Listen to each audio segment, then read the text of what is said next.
while I was sitting there where the speaker sits, it was so much interesting that every single person was coming on the stage, was talking about something, but at that time, I was having a question in my mind. What is this made of? I mean, we see that it's written TEDx, but I always wanted to touch it, you know, to feel that what it's made of. It's not only about the name, so now here I'm so close to it, I can touch it. Okay, so it's made of wood. It's beautiful. I love to ask questions, and as usual, one day at college, we were studying what's called molecular interaction, which means how do molecules work with each other. So the prof was standing on a stage like that. He was talking and saying that when a molecule attaches itself to a receptor, it's going to activate it, and that's it. But I had a question in my mind, as always. I raised my hand and asked him how it becomes activated. What's the mechanism of that? He answered me, son, you don't have to know that. It's a rule. You just have to memorize the name of the molecule, the name of the receptor, and what it actually does without knowing how it functions, and you will be fine in the exam. Well, that happens a lot with us, right? But I was totally not convinced with that. I was totally not fine with that because I think it's my least scientific freedom to ask a question. Just by knowing the name of something doesn't mean that we know everything about it. Actually, it means that we only know the name, but not how it works, not how it's composed of, what it does. So all these things made me become more interested in my question. What are the things that makes the molecule activate the receptor?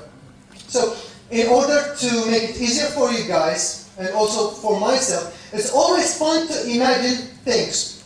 So let's imagine a door that's locked with a key. So the key is the molecule, the door is the receptor. So let's imagine this. The door is here, and we have the keys. This is the keys. So if I want to open the door, to unlock the door, I'm going to put the key into the lock. We always do that, but is it going to open by itself? I don't think that a magic happens or a miracle that just by putting a key into the lock is going to unlock it. It's impossible. So what we do, so this is what I want to understand. What is the energy that makes the molecule activate the receptor? Okay. So besides my studying medicine, I study physics too. Too many people tell me that it's wrong, but physics had made me understand too many things around me. So while I was studying quantum dynamics, I was always reading that molecules move, jiggle around, they vibrate. Everything in the universe, as molecules, as atoms, they vibrate, which is beautiful. So at that time, I remember something that happened in history of the United States, in the state of Washington. There was a bridge, which is called Tacoma Bridge.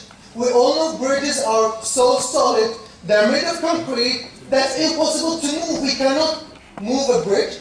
Actually, trucks were moving on them. But one day, just a click, please. But one day, not before that, just a click if you, okay. So one day, so it's better if that's not working. We are going to imagine things. Just imagine this bridge, which is so solid, that's not moving, okay? One day they saw that it was twisting like that. It was moving around. It was so beautiful at the same time. It was so scary to see such a bridge moving around and twisting. Then, after a while, the twisted part was for about hours, then it fell down. So, through scientific analysis, scientists, they want to understand what made a solid bridge twist and fall down. They found that there was wind.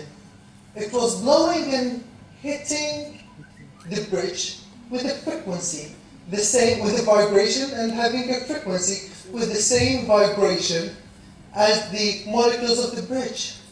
So I thought that just by having the same frequency, the bridge got activated. Isn't it possible that the same thing activated the receptor when the molecule touched it? Like they have the same vibration, the same frequency, and it touched it. And voila, here you go, which is in a phenomenon which is called resonance. So my professor couldn't explain this. Actually, he wants me to stop thinking. And I reached this idea. So, I reached this idea. By reaching this idea, it was not through school, it was not through college, it was through my imaginations. So, in our educational system now, we always see that from the first day of school till we graduate, they teach us equations, and they are rules, they are God's rules, they cannot be touched. This is an equation, you have to memorize that. No change, you don't have to understand it. You don't have to question things. Also, they try to teach students not to think, not to analyze, and not to feel the beauty of how nature works. They also try to make students to think as the world with separate subjects. This is physics, chemistry, biology. But you know, Richard Feynman, who has been described as the greatest mind since Einstein, has described this in a very amazing way. He has said that if our small minds, for some conveniences, divide the universe into parts, physics, biology, geology, astronomy, and psychology, and so on, remember that nature doesn't work this way. Never. So let's put it all back together, not forgetting ultimately what it's for. And my last word to you is, the journey of science starts with a question. So let's ask questions, because to doubt more is to know more. And all the scientific breakthroughs throughout history started with a question. Thank you.